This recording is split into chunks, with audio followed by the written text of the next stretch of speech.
What's exciting is how fast the technology is evolving.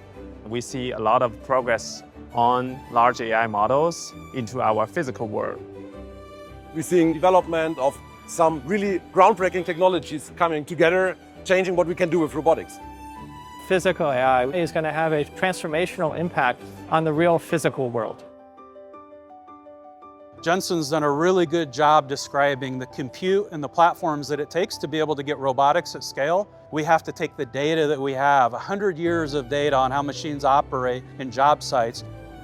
We're utilizing NVIDIA inference services, the NVIDIA AI factory. But really the entire NVIDIA ecosystem has allowed us to bring those AI capabilities to where our customers are using the machines in the field. NVIDIA's products and the infrastructures is a very important part of our development cycles. The simulation stack very dramatically accelerates our development cycle. We can use Isaac Sim and Omniverse to reconstruct an almost identical digital twin. We're using simulation tools like Omniverse, Isaac Sim, Isaac Lab. This gives us the capabilities to see before we build something, how it will work out, and then make it much more efficient. It also allows us to collect data in simulation to train our models.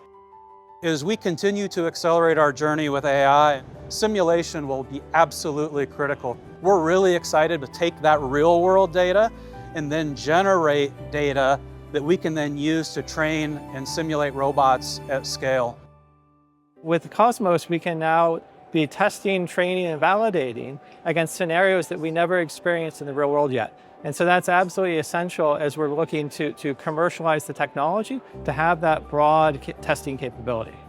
We're using Cosmos Transfer to generate new artificial training data on top of the physical data that we're recording from human operators. So this gives us really the opportunity to collect more variety on data and make our models much better. All these things can be done, sometimes 95% in the simulated environments. Then we deploy the physical machine into the real environment to finish the last mile adaptation. We're utilizing AI to help those operators when they get in the cab of the machine to be able to get to work as quickly as they can. I think in the next year we will really see how physical AI will change production, manufacturing. It will change how we see robotics overall. The ecosystem that NVIDIA has built around industrial AI has allowed us to redefine and set the pace for what the next 100 years is, and we're ready to do it.